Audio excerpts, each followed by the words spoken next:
Hello, everyone. Welcome to the show. Oh, there we go. Welcome to the show, everyone. How are you? It is great to be here on this Monday, July 16th, 2018. Of course, I am Ariel Helwani. Welcome back inside our brand new New York City studio. It is so great to be here, and I hope that you had a lovely weekend. As far as MMA goes, it was a super busy weekend. We have a lot to discuss, my friends, on this Monday afternoon. Of course, if you are a sports fan, you know that my beloved French team won the World Cup yesterday. What a great feat it was for them to win just their second World Cup ever, first since 1998. So congratulations to all our French fans out there, and I'm sorry for the Croatian fans. We love you as well, but this was a big deal for the French. And so that was fun, but as far as MMA is concerned, as I said, Friday, Bellator in Thackerville, UFC in Boise, Bellator in Rome, all kinds of things going on. We have a loaded show for all of you. I appreciate you watching. I appreciate you being here. I appreciate your loyalty. Stick with us, my friends. There's a lot going on. There's a lot to be excited about. So if you're watching us live on Twitter, thank you very much. Tell your friends, live.twitter.com/ESPN. If you've been downloading the show at our new home, thank you for doing it. I've never asked you once to rate or leave a comment. I don't do that sort of thing. But if you want to rate and leave a comment, I wouldn't hate you for it. Thank you. Now, today on the program, what are we talking about? Well, we're talking about Boise. We're talking about the UFC returning to Hamburg, Germany. We're talking about DC, Brock Lesnar, all the stuff that's been in the news, but we're talking to a lot of people as well. Let me run down today's lineup, and then we'll get to our first guest of the day. I'm very excited to talk to this individual. At 5 o'clock, we're going to talk to the reigning defending UFC women's featherweight champion, Cris Cyborg. And she has been in the news. Amanda Nunez has been in the news. A story came out mid last week that the UFC was hoping to book this fight. We knew that that was the plan, but when was the big question. And initially we found out about September being discussed, and Cris Cyborg was pushing for September. Amanda Nunez put out a tweet, Instagram post saying that I've signed for December 29th, and they've been going back and forth. So I thought it would be a good idea to get both on the show. And you know, Amanda Nunez doesn't do a lot of interviews. We're going to have both on the show today to get their sides of the story and see what's up with this fight. It's the biggest fight that they could put on, they being the UFC, for both individuals. And I think it's a fight that everyone wants to see. I was surprised when I saw the line come out that Cris Cyborg is like a 3-1 favorite. Interesting. I know that Nunez is going up, and I know that Cyborg has been dominant for well over a decade.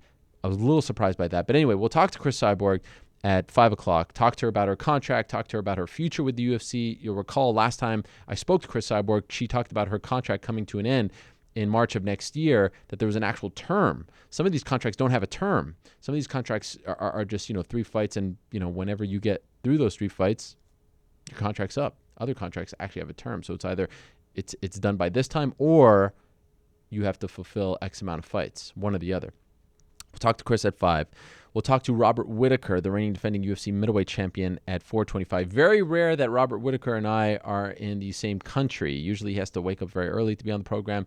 Well, he's in Las Vegas because he is coaching what appears to be the final season of The Ultimate Fighter opposite Kelvin Gastelum, who he'll fight either late this year or early next year. Talk to him about that. Talk to him about fighting Gastelum. Talk to him about accepting the position as coach, his hand, all that and more. That's Robert Whitaker, who will be joining us at 4:25. At 4:05, this is a fun treat. We'll be joined by Tai Tuivasa and Tyson Pedro at the same time. They'll be joining us via the magic of Skype.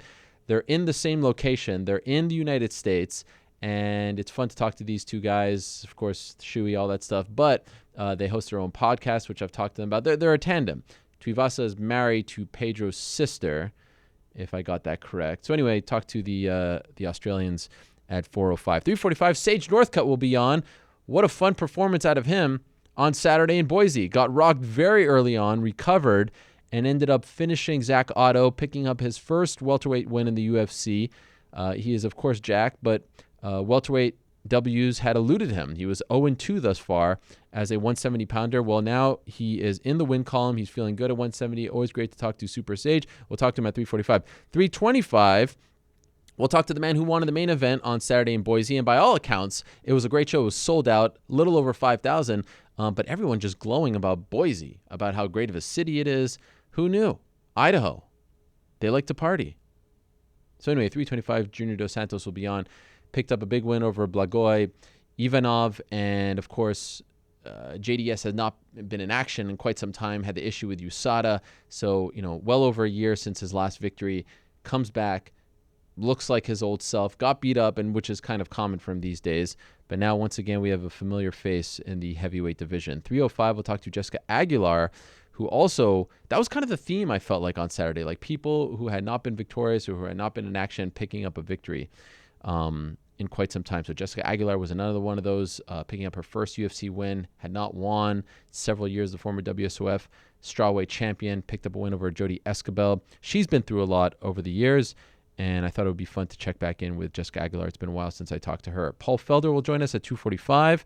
We'll talk to him about his injury against Mike Perry, where he goes from here. I believe he has surgery coming up in a matter of hours, so we'll talk to him. 2:25, we'll talk to Rosendo Sanchez, who's the coach of DC, who will now go down in the history books as the man who stepped to Brock Lesnar to defend the honor of Daniel Cormier. So I'm looking forward to talking to Rosendo Sanchez. DC's boxing coach Francis Ngannou will join us at 2:05, talk about the loss to Derek Lewis, the criticism, where he goes from here. Very excited to talk to Francis Ngannou, who is in a much better mood this week than he was last week because his adopted home country of France are the World Cup champions. The aforementioned Amanda Nunez will join us at 1:45, talk to her about everything that is going on with her and Cris Cyborg. And Stipe Miocic will join us at 1:25, talk about where he goes from here after losing the heavyweight title to Daniel Cormier 2 weekends ago in Las Vegas. But first, one of the best stories of this past weekend, in my opinion, was the return of Chad Mendes. How would he look after the 2+ year long layoff? How would he perform? What kind of Chad Mendes would it be? And in my opinion, it was one of the best Chad Mendeses that we've ever seen. He ended up finishing Myles Jury in the first round, 2 minutes and 51 seconds, beats him via TKO. Now, all of a sudden, there is a new player. Like I said with JDS, same thing with Chad Mendes. There is a new player, a new old face, if you will, at 145. His first victory since 2015. Great to have Chad Money Mendes back. We spoke to him before the fight. Now he's coming back as the victorious Chad Mendes. He joins us first up on the program. Chad, how are you? I'm good, man. How you guys doing? I'm doing great. Thank you so much for joining us, Chad, and congratulations. You tasted victory for the first time since April of 2015. Did it taste better than you expected after all this time? Oh, man, it definitely tasted good. Just going out there, and honestly, it just felt like the whole Boise crowd was there for me, man. Everyone was standing up and cheering and going crazy. And not only after the fight, but even before, just walking out and stuff, I felt the energy of the crowd for sure, man. And it was something that, I've missed. Just walking out and feeling that is definitely one of the main reasons I do this. So it was awesome, man. Obviously, you fought in many big fights. You fought for the belt, all that stuff and more. But can you compare the nerves given the layoff? Like, did this one feel almost like you were starting your career all over again? It was clearly a new chapter. And because of the layoff, it's almost a clean slate, if you will. Did you feel different going into this one than you did in the past? No, honestly, I didn't. And, it was kind of a little bit messing with my head because I wasn't nervous. I was kind of getting nervous because I wasn't nervous. And so, I don't know. I think it was the excitement of wanting to get back in there and do it versus just kind of going through the motions. There was me just, being excited about doing it. So, this whole training camp, even before the camp even started, I think I was doing a lot of visualizing of the things that would make me nervous through this camp and just being okay with them in my mind and seeing them and knowing, like, at that time, this is what's going to make me nervous, so don't let it. And I think that kind of helped. I felt great. I felt, physically the best that I've ever felt leading up to the fight. Like, fight week, I felt unbelievable. Fight night, I felt great. Warming up in the back, just felt explosive, powerful. Cardio was on point. I told you and talked about some of the different training stuff that we implemented into this camp, and I think that stuff just, really got to shine through right here at the end. And I think peaking, everything just was perfect. So all in all, I felt great physically, which I think helped me mentally. And I was just confident walking out and had fun. Sometimes when we talk to someone who has not fought in quite some time, we talk to them about ring rust. But the flip side of that is your body is, obviously you've gone through a whole training camp, so there's going to be bumps and bruises, but you haven't been through a fight. Did you feel fresher? Like, did you feel the positive effects of not fighting in 2.5 years as well? I did, man. Leading up to that break, I mean, there's, like you said, there's just always something that's that's hurt. You got bumps and bruises. My feet are what always are screwed up on me, like from throwing kicks, catching knees, catching elbows. And for me, trying to stay light on my feet and use my footwork when my feet are just completely destroyed, it's hard to do that. And so taking that time off, letting all that stuff heal up, like my feet don't hurt at all and didn't hurt at all this camp. And I think just helped. That's another thing that's kind of the mental part of it as well. But I just felt good, and when you don't have those bumps and bruises and, my body was all healed up, I felt great. So it just transferred over into the fight, I think. Any part of you, this is always a kind of a silly question to ask, but I know you're a competitor and I know you want to, get a feel for your workspace. I can't imagine being away from something for 2.5 years, and you only get 2+ minutes in there. Like, was there a part of you that kind of wished you had a little more time in the cage? No, hell no. I told Faber this after. I said I'd go through a 20-week camp. I would absolutely kill myself. I would do whatever it took if I knew I would have the outcome like that every time.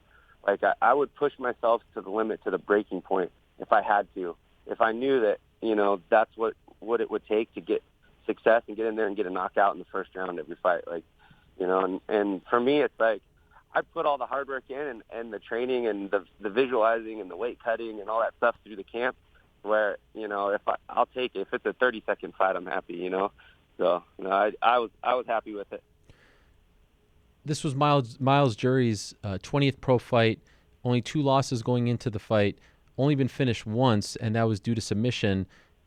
Was it a point for you to try to actually finish him with strikes? And if so, and even if not, are you surprised you did it that soon? It wasn't like the plan 100% was to go out there and try to knock him out. I mean, we had a solid all-around game plan. I mean, obviously wrestling was definitely a big part of the game plan. I was planning on getting out there, mixing it up, being able to take him down, really slow him down with some big elbows and ground and pound on top. But I felt like on the feet, obviously he's a counter striker and he's tricky. And I knew, right off the bat, he was trying to step back, either throw a big uppercut or throw a big knee. And he actually did catch me in the chest with a big knee, which, could have went south real fast. But, I think the game plan was just kind of mixing it up. So I knew if I could feel his range and feel his speed, and I felt comfortable being explosive and closing the distance, like I'd be able to get in there and strike with him. If I felt like I wasn't able to close the distance and he was kind of tagging me up on the feet, the wrestling was supposed to be what would come next. So, going out there and getting a KO or TKO against a guy like that, it never has. Obviously it's a feather in the cap and it's pretty cool. But like I said, it wasn't definitely the game plan just to go out there and try to knock him out. What did you feel after the knee? So I came in for a punch, and he basically was just timing, trying to catch me coming in for a shot, I'm sure, or just leaning over too far over my lead leg. But he basically just hit me in the chest and bounced me back a little bit. But, I could feel he had power in those knees. It wasn't anywhere like an Aldo knee, but, yeah. He's long, he's tall, he's big for the weight class. So I knew I just had to be careful with those. But I just felt like his speed wasn't anywhere close to me or any of the guys that I've been training with. I've been training with guys like Cody and, Feely, like guys they're quick, guys that are long. So it felt comfortable for me to be able to close the distance and get in. And so I took advantage of it. I know you said that you were kind of nervous about the fact that you weren't nervous, but after the fact, I mean, just even looking at your tweets and Instagram and things like that, like you can see the jubilation, you could feel it. Does it feel on this Monday like a weight has been lifted off your shoulders? Like, okay, now that's out of the way and I'm back. Like, is that the best way to describe it, or is it something else? Yeah, for sure, man. I mean, obviously there's pressure. I felt, like there was some heaviness on my shoulders. This is my first fight back. I have to go out there and prove a point. I had a ton of friends and family here, coming out to watch me and support me, and people watching too. But, like I said, I think the excitement for me of just wanting to get back in there and compete kind of overtook all that. But, it feels great to go out there and get the win. Like I said, putting all that hard work and time into the camp, and you want a fight to go this way. And for it to actually happen is, it's money in the bank. It's awesome. So, yeah, it feels like there's some weight lifted off me for sure. So much has changed in the featherweight division since you were last involved. in it, and now you come back, you win. Do you consider yourself, like, right off the bat returning, like, in that, like, should we, we don't know what's going on with the featherweight title. We don't know what's going on with Yeah. Max and Brian. Do you feel like you are right back in there, or do you feel like you need one or two more fights before you're in that discussion? I do feel like I'm right back in there. I mean, my job was to go out there and prove a point against a guy like Myles, who was a tough guy, and I think I did that. I made a statement and just kind of proved to everybody, look, like I belong where I left off, like put me right back in there. So, hopefully the UFC sees that. Ultimately it's up to them, but hopefully they put me right back where I was. Just curious, when all the stuff that happened with Max happened the week of 226, was your name involved at all? Did you throw your name in the hat? Did you try to get that fight against Ortega? I didn't know. I was focused on what I was doing. I would have taken it if they would have offered it, but I had figured that, I haven't even fought in 2.5 years, that probably wasn't even an option for me. So I just kind of let it play out. What do you think should happen? Or what do you think will happen? Do you have any idea whatsoever as far as what they're going to do?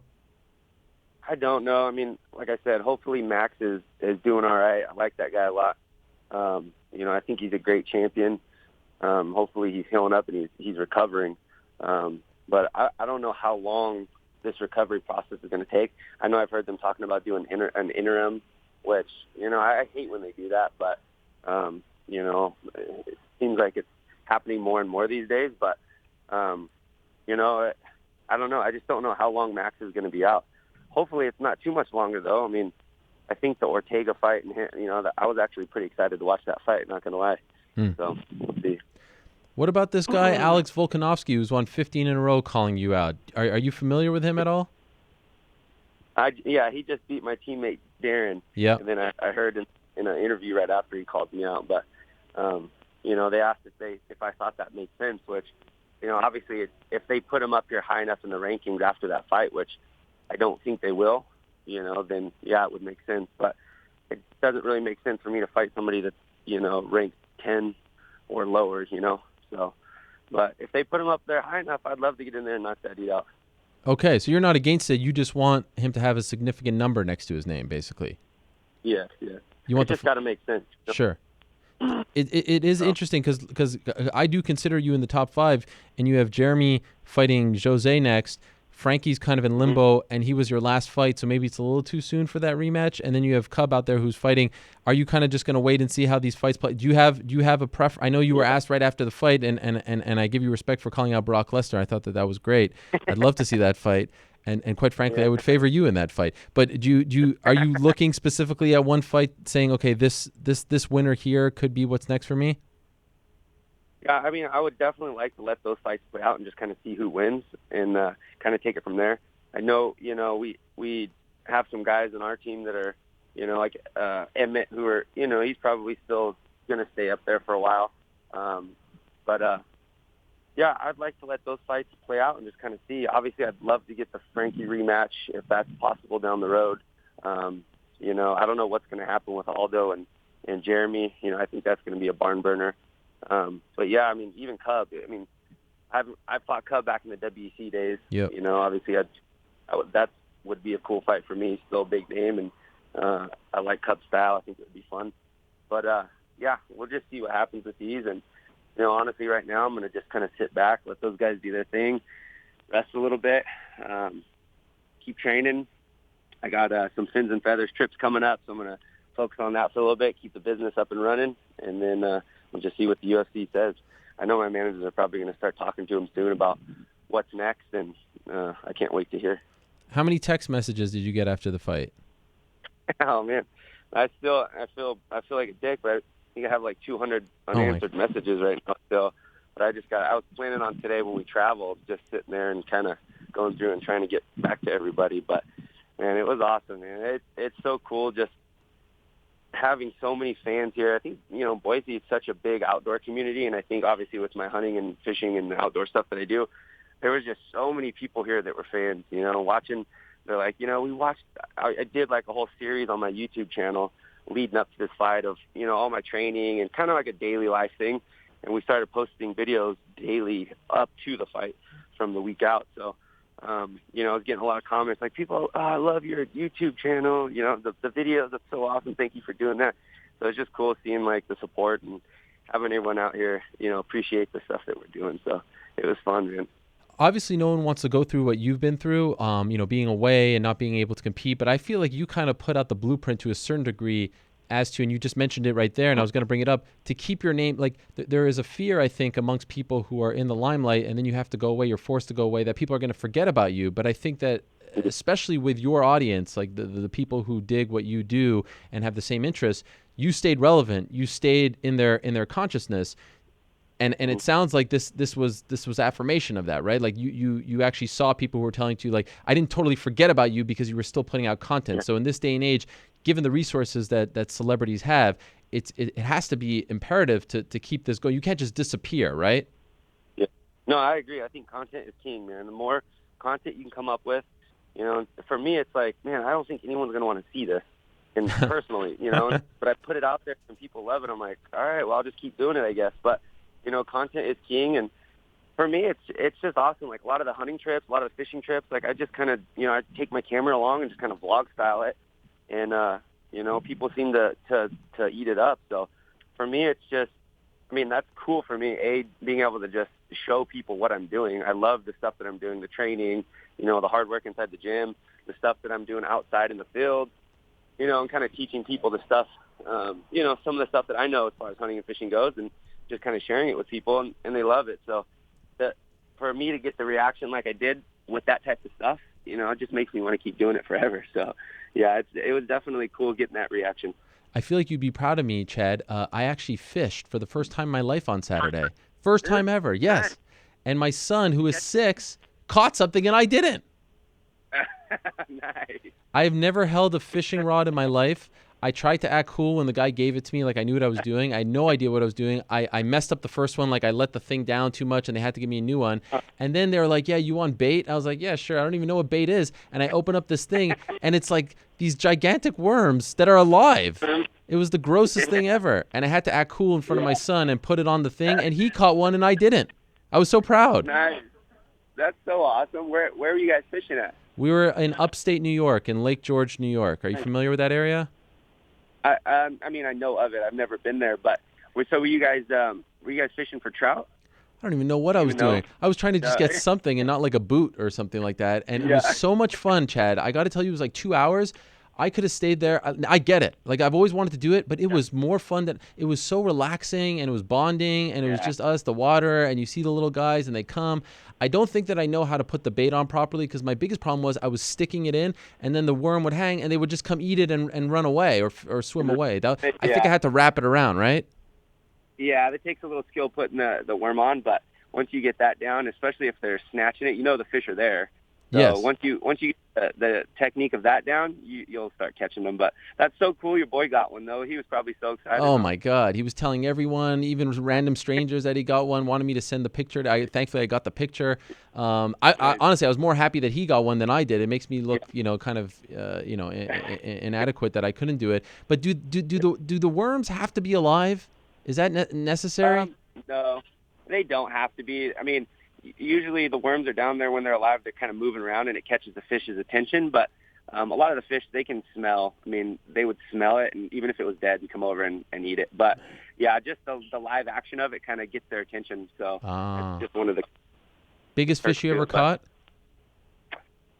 Biggest fish, probably 111-pound bluefin tuna. What? Out of the ocean, yeah. My buddy hooked it, and then me, him, my dad, and another buddy, we had to keep handing the rod off, and like I'd fight it for like 20, 30 minutes until my arms and my back were just like on fire, and I couldn't do it anymore, and then I'd hand it over. My dad would reel for a little bit. Yeah, wow. It took us probably an hour and a half, almost 2 hours to get it in, but we were on really light tackle, so the fishing line and the pole was like really small comparative to that type of fish, so it just took us a long time to get it in. But wow, yeah, that was really cool. That was really cool. That's amazing. Well done. Okay, one of these days, I'd love the honor of actually fishing with you. Very last thing, Chad. I appreciate the time as always. I know you're still in Boise. Do you have do you want to come back this year? Is that the plan?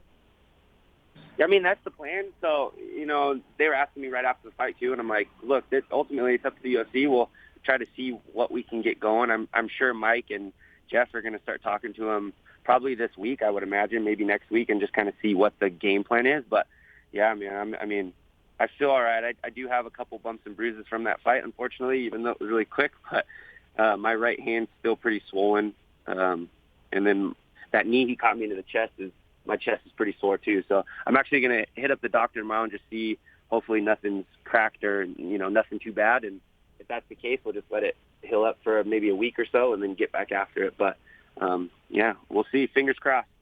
Congratulations, Chad. I'm really happy for you. It was great to see you back and especially competing that way. So enjoy the victory. Thank you for squeezing us in on this Monday morning there, and looking forward to what's next for you. Awesome. Thank you, Ariel. I always appreciate talking to you guys. So thank you. All right. We'll talk to you soon. There he is, Chad Money Mendes. He is back. Here comes the money.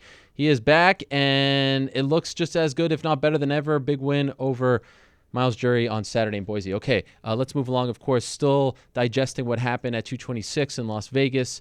Daniel Cormier defeating Stipe Miocic, the now former UFC heavyweight champion, kind enough to join us. Really appreciate him doing so. So let's go to the magic of Skype and say hello to Stipe Miocic. There he is. Stipe driving right now. Hey, Stipe, how are you? Well, I'm not driving, taking my wife. How's everything going with your wife? Is she okay? Oh, she's doing great, man. Just we're on baby watch, Feeling okay, though? Yeah, she's doing great. What did you end up doing as far as her watching the fight, not watching the fight? What was the end plan? Well, she didn't come. She watched the fight because she was home with a bunch of friends and family to make sure, she was good to go. But she was all right, I wish she was there, but it is. So the nerves didn't affect her negatively or anything like that, like the moments leading up to the fight, all that stuff and more? No, I didn't bother her at all. She just wanted to make sure I was okay and came home to her. That's all she cared about. Okay. I must say off the top, Stipe, I'm sorry about yesterday. It was a valiant run for Croatia, but in the end, I think, would it be fair to say the better team won or no? No, I thought they were the better team, but it just didn't go their way. Just few here, few. The handball didn't help, and then, it's frustrating, but they played well, man. They tried hard. You can't complain. I'm sure you were proud, right? Oh, 100%, man. They'll be back. They'll be back. Okay. By the way, are you I feel like you're like a Wolverine. Your face has healed incredibly well and incredibly fast. What's that? Is this typical for you? Your face has really, from what the post-fight presser, it doesn't look like you were in a fight 9 days ago. Is that typical for you? Do you heal that fast? Yeah, I think I do. I heal pretty quick.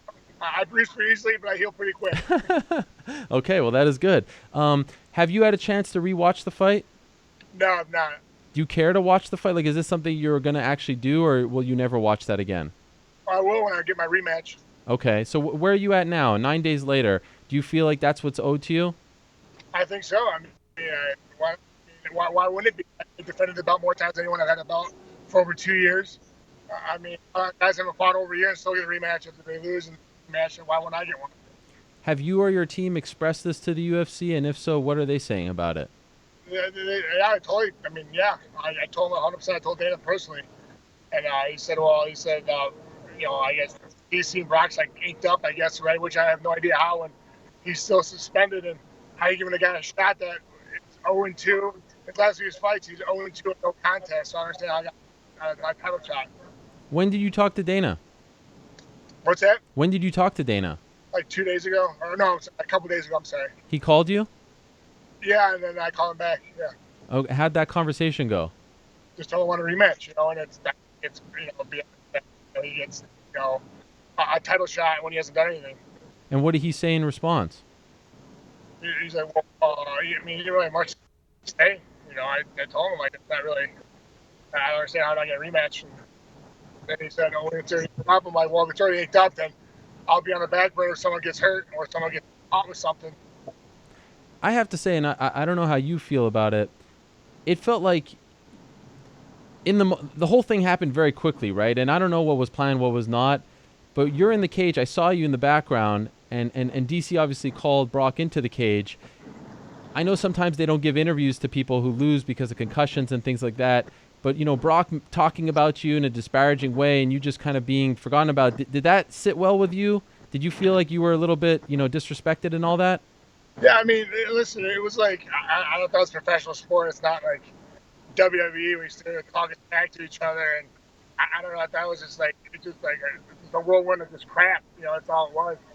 And I was perfectly fine. Unfortunately, it wasn't my night, but I wasn't. I knew where I was at. I knew what was going on. I wish I would have got the opportunity to talk because I want a rematch.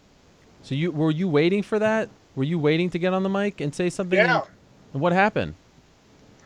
You saw what happened. It was, I mean, it was WWE. Right. Did you know? Whatever. Did you know Brock was there? Well, yeah. Once I was walking out, I saw him walking through the crowd on the TV in the back. But did you know, like Wednesday, did you know that week that he would be in attendance? No, I had no idea. So you just saw him on TV. That was the first time, like everyone else. Yep. And what were you thinking when you saw that? Well, Brock's here, so I figured something was going on. Okay. Did that give you any like? Now I'm extra motivated. This is the prize at the end of this rainbow, something like that, or you just looked at it and moved on? No, I didn't care. Would you have addressed him the same way DC did had you won? No, I would definitely. I would have been more professional. I probably would have been like, "Hey, great to see you. Let's do this, whatever." And I'm out. Would you have even talked about him? Would you? Because I feel like you wouldn't have even addressed him. Like, wouldn't even have talked, like, in reference to him. No, I mean, honestly, I didn't really care. I mean, he called me a piece of whatever. Yeah. I don't know why. I'm like, I'm mad with this. The dude is 0-2, gets popped twice by USADA. Like, you're calling me that? Like, get out of here. When you heard him say that, what did you? What's that? When you heard him say that about you, how did you react? I was walking back to the cage, said down too. Yeah. So. Did you think about saying something to him or doing something in that moment, or not really? No, man. I wasn't going back in there. I don't play that game. That's just drama and just like theatricals I don't need to be in because it's dumb. Like we're not in WWE, man. We're here, we're fighters, and we're not here to like, I don't know, start stupid drama and make it look like a soap opera.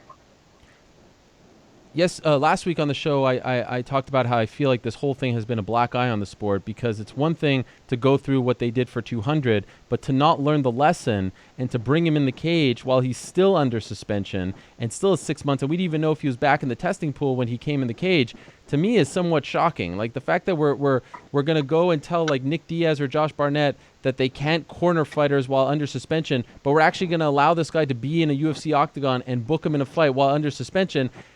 What are we doing here? Where's the punishment, right? Like there's no punishment.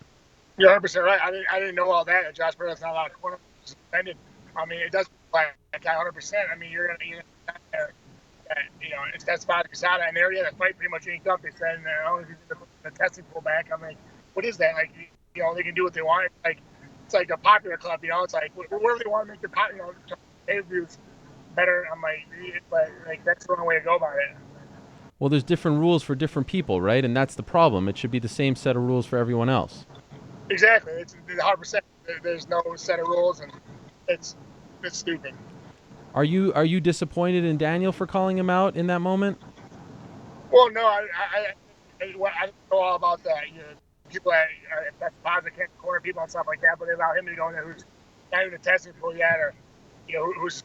I don't understand that. And that irritates me more now thinking about that. It just. Yeah, I guess there's different standards, I guess, but I don't know.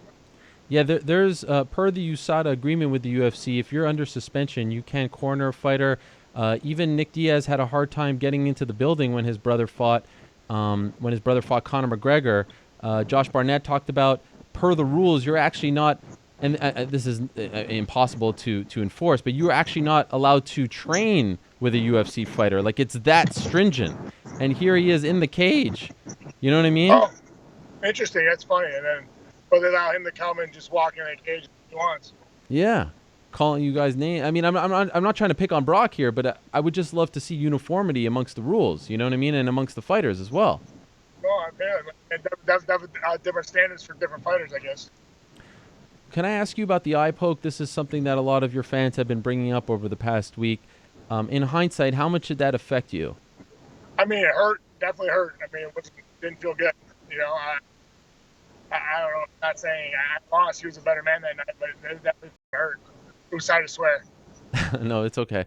And have you ever been poked like that before in a fight? I've been poked, but I mean, he was like a knuckle deep in there, maybe 2. Whoa, really? It sucks. Do you feel like it was done intentionally? I don't know. I mean, I don't know. I was in the middle of a fight. Maybe it just happened. I don't know. Maybe, I don't know. I'm under the belief that DC is better as a heavyweight than he is as a light heavyweight. He is stronger as a heavyweight. Obviously, you've never fought him at 205, but were you surprised by his power? Honestly, like he hit hard, but no one hurt. No one there. He just got a good shot. I didn't see. Those are the shots that hurt. And, I mean, the whole fight, I felt comfortable. The whole fight, I maybe I got too overconfident. I don't know, but honestly, it wasn't like nothing devastating. Okay. Early in the fight, I was actually watching it with Chael, and we were noting that I thought you were winning the round. You were getting the better of him, better in the exchanges. I felt the same way. You felt the same way. So do you feel, in hindsight, like you kind of rested a little bit because things were going so well? Yeah, I don't know. I felt good the whole round. I felt like I was pushing the pace on him. I was backing him up. I was, almost took him down. I got him to the ground and I got back up. But I felt like I was hitting more shots. And just, like I said, it was just got a really good shot. I mean, it's fighting. Yeah. Do you remember what happened? Like, do you remember the finishing sequence? Have you even seen that highlight? Yeah, well, he caught me in the clinch and knocked me out and finished up with a few punches. It was a good stoppage. Okay. I wasn't defending myself. Right. And after the fight, any injuries? No. Okay. I just know. My ego. Yeah. How is your ego feeling? What's that? How is the ego? I mean, it could be better once they get a rematch. Yeah. No, but I mean, I think it's something that people don't take into account. You go back home and the belt isn't yours and things like that. People come up to you. It's almost like someone died in your family, right? They're like offering condolences. What is it like? No, everything's good, man. Like, we're good. Everyone, they don't care. As long as I'm okay, that's all they care about. It felt like you were actually, I don't know if you were putting on a front, but I felt like you were in good spirits. With your Instagram posts, you put up a video and things like that. You showed up to the press conference, which is something that we can't say. I was in good spirits. I mean, I was going home. I wasn't in great spirits. I lost, but in hindsight, I was going home to see my wife, and we're expecting. Of course, I'm just thinking the positive at that point, just trying to make myself feel better. Right. Do you feel like the fact that you're about to be a dad is a blessing in more ways than one, in the sense that now you can't focus on, like, you have to focus on something that's a lot more important to both you and your family, so you can't really lick your wounds? Yeah, no, I just wanted to, just focus on my wife. That's the most important right now. I didn't go my way on Saturday night, and just wanted to focus on the good things. And I'll travel back to get back in the swing of things and think about what I did wrong and get better. I know that you said you wanted to take some time off, because you were going to be a dad going into the fight. Do you still feel the same way after the fight? No, we'll figure it out. It's going to take a rematch. Okay, so if they come back to you and say, "Hey, we want you to fight in November," 100%. You're in, no matter what. Yep. But what if they come back to you with a different fight, not the rematch? I'm getting a rematch. That's all I care about. It's just rematch. Yep. That's the only thing you're open to. Yep. You're kind of looking at the camera right now like a couple of times, and it's actually a little bit scary. Yeah. You're not messing around. Nope. Are you confident you're going to get the rematch? I better get it. Or what? We'll find out. Like, are you saying you're not fighting ever again if you don't get a rematch? No, I didn't say that, but I'm saying I'm going to get a rematch. That's all I'm worried about right now. About anything else. Okay. Does the fact that, Dana said to you that the fight is inked, does that worry you? No. But how are you going to get it if he says that it's inked? We'll figure it out. Okay. You're confident? Yeah. Do you think that it's up to DC to say that you deserve the rematch because you were the longest reigning champ? I deserve a rematch exactly for that reason. I mean, and I let him come up and fight me. If DC come up and fight me, if we're fighting, he was better man that night. I want to come back and get my belt back. Would it be easier to digest if it wasn't Brock getting this fight? If it was someone who was actually in the, No. Doesn't matter. Doesn't matter. Would you like to fight Brock?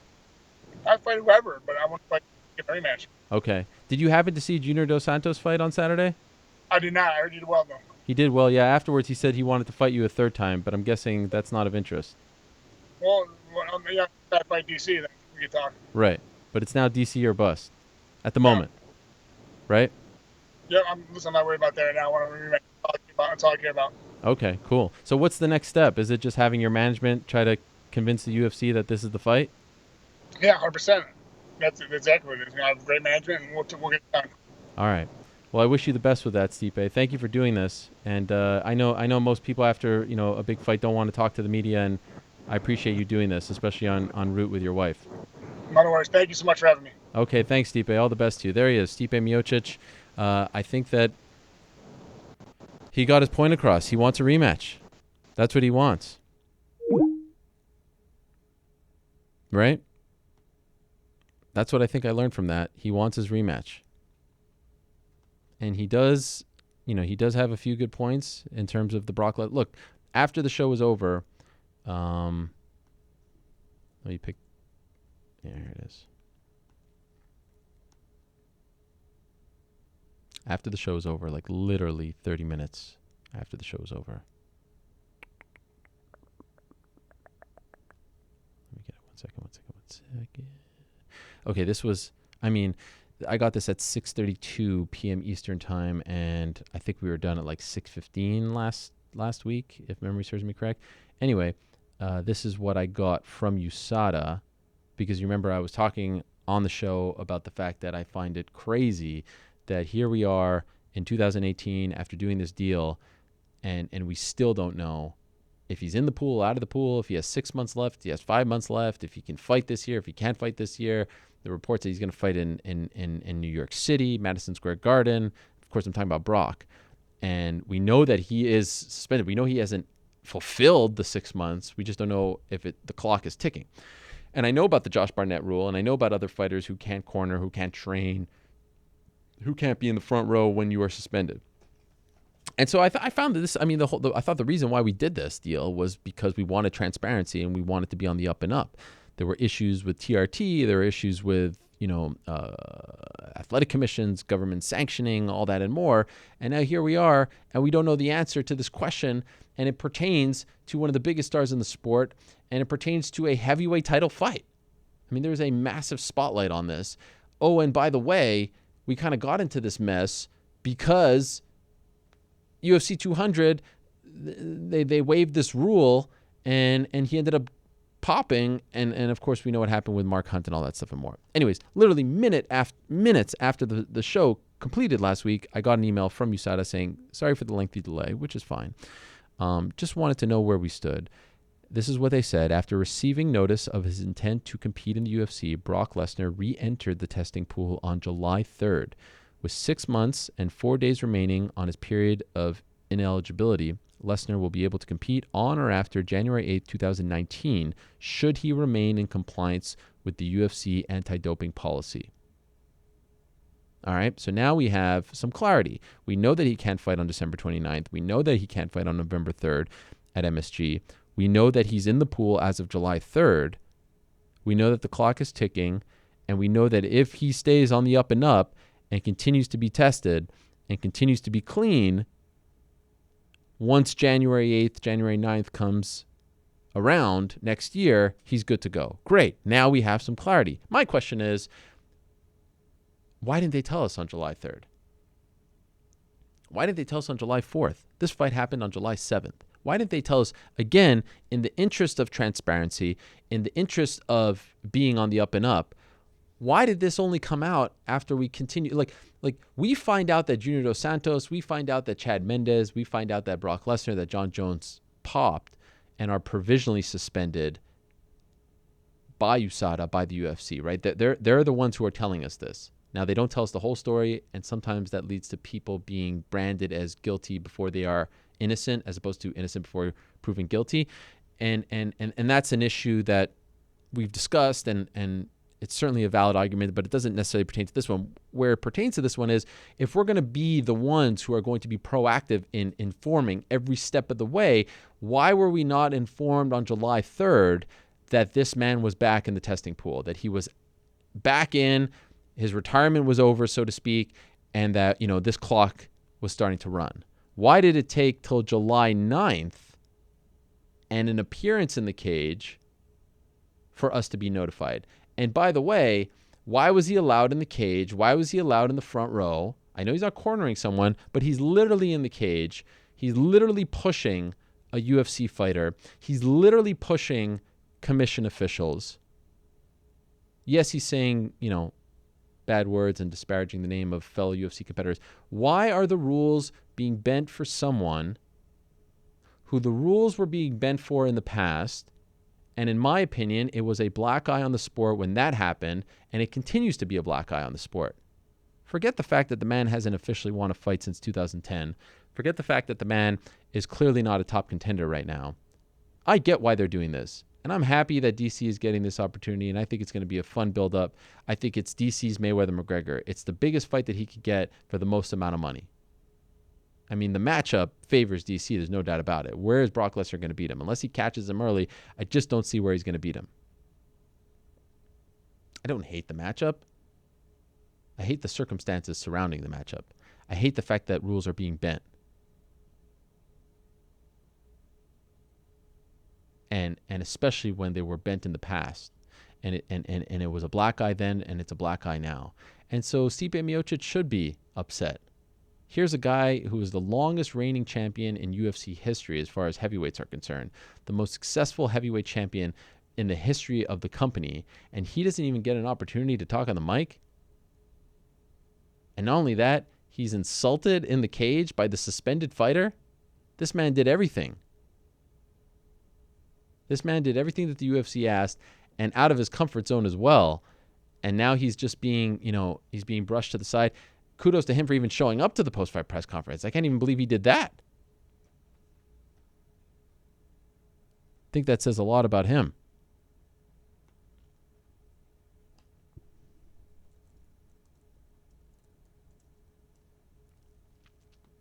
So it is a tricky situation. What's going on here? It is a tricky situation for all involved, but I sympathize with Stipe, who had felt like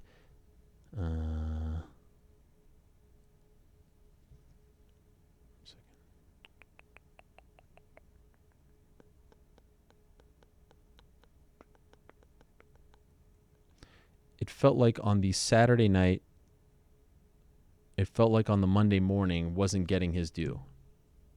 Wasn't getting, you have a long-reigning champion who loses for the first time in several years, who now is no longer the champion, spectacular fashion. It felt like we needed to celebrate what he had done a little more. Anyway, I understand his frustration. I understand where he is coming from, and I'm curious to see what happens. Now, interesting that he said that, Dana White told him that the fight was inked, so that does not bode well. But again, how's the fight inked if he's suspended? Keeps coming back to that, right? All right. In a matter of moments,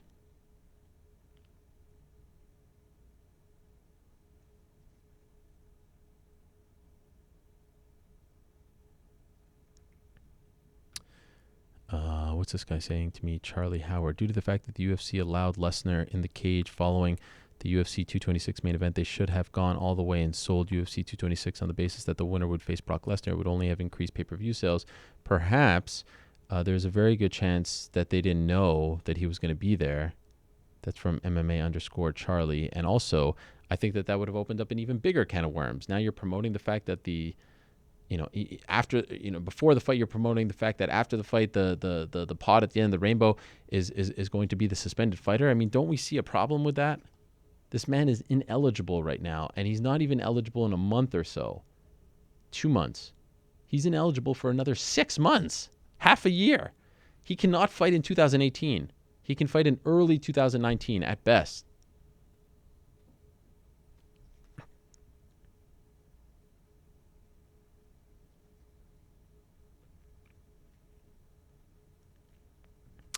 All right. In a matter of moments, we're going to be joined by the reigning defending UFC women's featherweight champion, Amanda Nunez. In fact, we are being joined by the reigning defending UFC women's featherweight champion, Amanda Nunez. Amanda, how are you?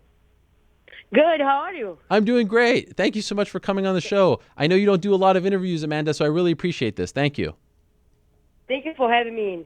Okay, Thank so you. we have a lot to discuss, Amanda. There's a lot going on. There's a lot of drama in your life these days. There's a lot. You like this drama or you don't like this drama? I didn't even care, Like, I just wanted this fight to happen. Yes. So as we sit here and talk on this Monday afternoon, Amanda, your fight against Cris Cyborg, obviously isn't a done deal, but it's fair to say this is the fight that the UFC wants to make, right? Yes, for sure, definitely. I feel like this is the fight. It makes sense right now. And this is the for fight. all of us, and- for me, for her, for UFC. So you're on board. You want this fight to happen, right? Yeah, definitely. Did they ask you to fight her in September or only on December 29th? Because I saw the picture that you posted of you signing the bout agreement, but I'm just wondering the dates that were discussed. Was it always December 29th, or was the initial plan, the original plan, September 8th in Dallas? Hello? Yes. Can you hear me? Can you ask again, please? Sorry. So the question I was asking was, I saw that you posted something on Instagram with December 29th, and you said, let's go, Cris, sign the contract. Was that always the original plan, or did they offer you a date against her earlier in the year, September 8th? She's been talking about any other month. Yeah, definitely. They offered me in the September, but I have injuries, and I still work on. I still have to do some therapies. I still recovering from my last fight, and I can do if Cris won and Amanda Nunes 100%. She has to give me a time. Why she can give me this time? Why we can make this happen huge? Because if we fight now, we're not gonna have time to promote this fight. Mm-hmm. We need some time to make people excited to watch it, to make this huge. In the history, I feel like this fight is supposed to have time to happen because it's gonna be huge. So could you tell us? This fight, honestly. Yes. Sorry. No, go ahead, please. This fight, honestly, has to have time to UFC be able to promote. It's two champion. It's a huge fight. Can be like next month. Mm-hmm. Not like that. Have to have time to really. I get 100%. Get used to again to fight in a 145. I've been there before, but was a while ago, and I think I think she should have given it to me this time. I think this fight should have happened in the right time. December was the contract that I signed was for December, and I'm good with it. What is the injury that you're dealing with right now? What happened? What's the injury that you have? Are you able to tell us? Yeah, it was my foot. Okay. My last fight, I hurt pretty bad, and I still can kick very well. I still can run very well, but I'm better, and I need some time to recover and get back 100%. So last week when she put out September 8th, let's go, did you think that she was trying to put pressure on you? What did you make of all of that she was putting out on social media? I understand her. She want to fight, but for me, I can't do it right now. I can't set up this fight and then I'm going to step in that cage to fight Cyborg. It's not 100%, and I think it's fair, Mm-hmm. I don't think it's fair. And I honestly, I know she don't have nobody to fight right now. Who she's going to fight? So you'd prefer her to wait as well, right? You don't want to lose this mega fight, if you will. You want her to just wait till December. I feel like she should have. I feel we're gonna make this huge. It's gonna be good for all of us. This is gonna be huge, and if you think about it, if we together make this huge, it's worth more if she fight again, and fight again December. You know what I mean? I feel like if you know how to do it very well, we can make this huge, and that fight is gonna be better than if she fight before. And to be clear, you would be moving up to 145, right? The fight would be for her belt? Yeah, definitely. I want to go up. I want to try to be the best ever, No, any female MMA fighter did that before. I want to be the only one. I wanna get the belt, definitely. I remember in the past when you were asked about this fight, you weren't so into it.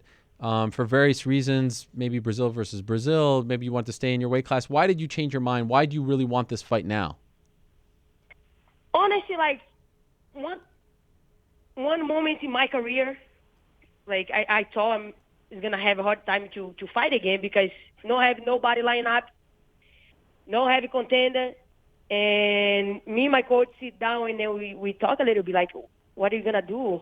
Like let's have a plan here. Let's see what we can do to keep making history. Keep making a statement. And Jean was the first one. Like, you should fight Cyborg. I think it's gonna be good for you guys. I think especially for women's MMA, you guys both Brazilian. This is gonna be huge. Why he play around, and when I come into my head coach say like, what do you think about that? Like I think it's awesome. I think we should do that. And I talked to Nina too. We talk at home, and Nina like, I think this is the best idea. This is gonna be huge. Nobody never did it before, and you really can be in the next 145 champion, and hold the 2 belts. This is gonna be great. And I put it together in my mind, and then the next day I say, let's do it. Me, Cris, very cool, but this is not about that. This is about keep making history in this sport. Be the best, be the great, the great. And I feel like everything changed from there. And just so I have it clear, you were afraid that you wouldn't have anyone to fight, that you wouldn't have any challenges while you were champion. Like, this is recent. Did you think that you would not have anyone to fight? While you were the 145 champion. How long ago are we talking about?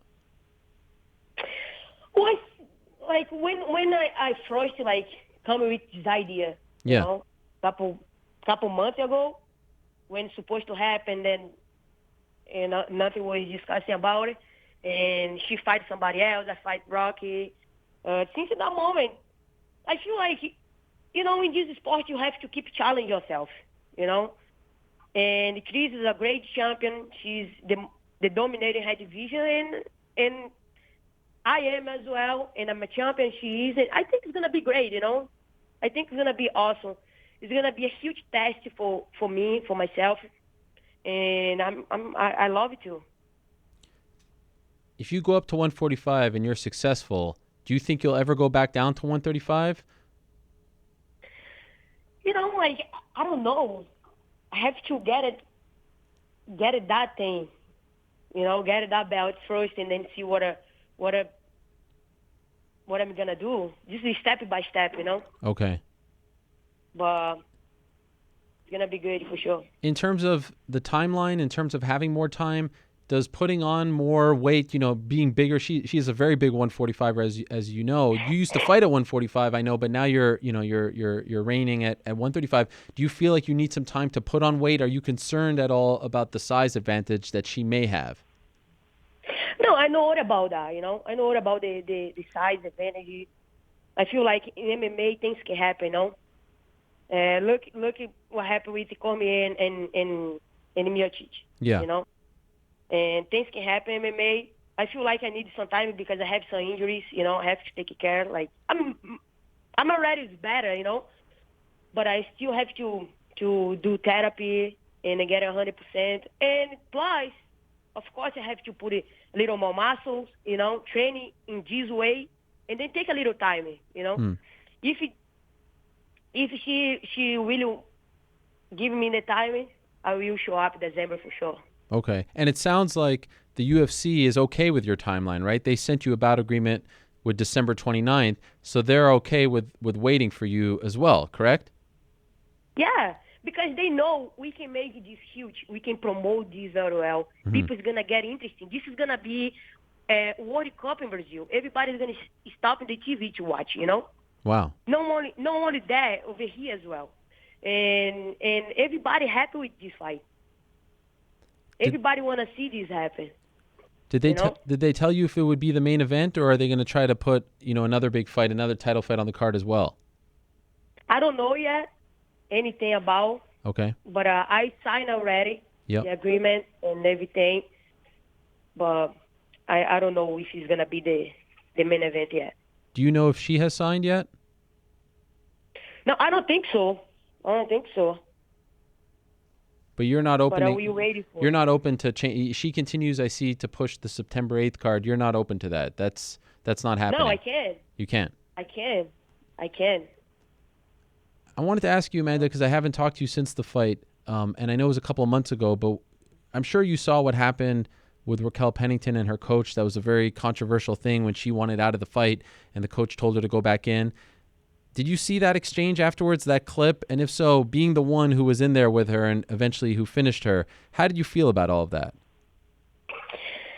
Honestly, like it's hard to say something like that. I don't know the relationship the friendship she have with her coach, But I do think if she is not mentally there anymore, they should stop, And because all the injuries more like harder to fix can happen, and but it's harder to say. If she just did a interview about that the other day, she would be very mad if they stop. But inside the cage, when you inside the cage, you're not mentally there anymore. Yeah. I feel like you should stop. The coach should stop, especially if she asks. Rock is pretty tough, Yeah. She's very tough girl. If she look at you, say like, I'm done, she's done. The coach know her in the gym. The coach know her very well. If she's done, she really done. It was exactly what happened. She was done. I know if maybe she was locked and then connected, a punch and then knocked me out. Something happened. Okay, but we never know. That night she knows she's not gonna do that. She know I was determined in finish that fight. Any punch would have knocked me out because I really was determined. She saw that. That's why she asked to stop. And for that reason, I think they supposed to listen to her. Could you tell that she was hurt? Yeah, definitely. Okay. Definitely, I thought. Actually, in the first kick, and I saw she would be hard to she come back, but through the fight, couple shots that I was be able to connect, I saw she really don't was she was worried about it, But at the same time, I was think about it. She's very tough. You have to be focused. You have to keep it hurt, try to hurt it because it is what it is, we have to hurt to win. It is what it is, but I was sad when I saw. I told man, that was hard to watch. But they know that how to fix it. And you don't know what is going on in the camp. They know each other. They know what is better for them.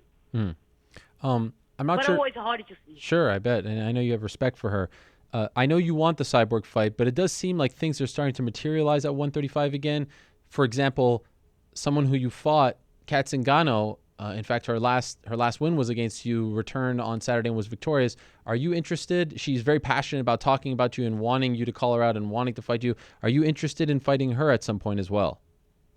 How I have to call somebody out if she just get the win? You know what I mean? And I'm happy for her. It's good to see how emotional she was, but having somebody in front of her, if the heavy girls already beat her, and she just get the win. I feel like she should focus more and get better, like exactly what happened after that fight against me. she won, but she don't evolve. She lose a lot of fights, and I was completely different. After that fight, I only evolved, and she fight a completely different Amanda at that night than who I am right now. And I feel like she has to really get more fights, get in the game and get in the top 5 or whatever, and we can see each other in the future. And how about Holly Holm? Is she on your radar at all? They don't send to me anything about her. Okay. You know, we'll see. But for sure, the focus right now is this fight against Cyborg for sure. I know one thing that's been discussed in the past is the UFC promoting you. You have, really high-profile wins on your record, of course, over the likes of Miesha Tate and Ronda Rousey, and people have thought and have said that maybe they don't push you the right way. It seems like lately they're starting to figure it out more with you, although I noticed when they had the Pride Parade here in New York, you weren't there. I think Nina was there, and I think Tisha Torres was there. Why weren't you there? I was in Brazil with my family. It was a huge party in Brazil that I want to go so bad. So long ago, like almost 8 years, I don't go to this party with my family. This party in Brazil is a very family time, and they call the name São João, where you party with your family, eat nice, good food, and things like that. And I was very happy to be there. I feel like be with my family is more important to be in the Great Pride, Okay. For me, and at that time, So you were asked to be a part of it, but you had other obligations. Yeah. Okay. Definitely. Do you feel like they're starting to promote you more and get behind you more? Do you feel the love from them? Honestly, I didn't even think about this anymore. Okay. I didn't even watch something like that I really like into. I have everything that I want in my life right now. My life is very good. I have the things that I want, and only depending on the UFC if they want to promote or not. I don't really care. I want to fight. I want to make money with the fight, and that's it. Live good the way I live right now. I didn't even care about that. But if they want to do, awesome. It's gonna be good for all of us. Sure. We're gonna make money together. Well, it sounds like they're getting behind you. It sounds like they want to push you. They're putting you in this mega fight on a mega card. Usually the year-end card is a big deal. And I remember when you first... Go ahead. Definitely because just the big fight right now in the women's MMA. Yes. This is a huge fight right now. Everybody want to see. Do you feel like this could be one of the biggest fights in women's MMA history? In the history. This is going to be in the history for sure. And it's going to be good for everybody, for Brazil, for me, for Cris, for UFC, for all the fans. It's going to be that nice to watch it. Last thing. I hope she signs, I hope she signs. I remember when you debuted in Strikeforce and you beat Julia Budd in a matter of seconds, and everyone thought, wow, this could be the person to one day fight Cris Cyborg. And that was a long time ago. This has been in talks for... Since that time, they talk about that. So I'm sure you've thought about fighting her. In your opinion, what's the key to beating her? Honestly, I don't know yet. She has to sign, and then I have to start training for her. And then I have more ideas, and I can tell you more things in the future for sure. Okay. But I should have to sign that. Sign the contract. That's your message. Yep. All right. We'll leave it at that. We'll talk to her in a bit later on in the day, so I'll tell her that you said that. Anything else you want to say to her? No, anything else. I think this is the huge thing we're waiting now. Okay. I know she won a fight before, but for sure we're gonna see. We will see each other December. Thank you for doing this, Amanda. I really appreciate it. I hope that your leg feels better. And by the way, left or right leg? Could you tell us that? Is it right? Right. Right foot. Excuse me. Right foot. Okay. Yeah. I hope it feels better. I hope you heal soon, and hopefully this fight materializes and we finally get to see you versus Cris. Thank you so much. Obrigado, Amanda. Awesome. Thank you. Thank you, guys. Okay, we'll talk to you Bye. soon. There she is, the bantamweight champion of the UFC's women's division, Amanda Nunes. Hopefully we'll get that fight. We'll talk to Cris Cyborg at 5 o'clock, so stay tuned for that.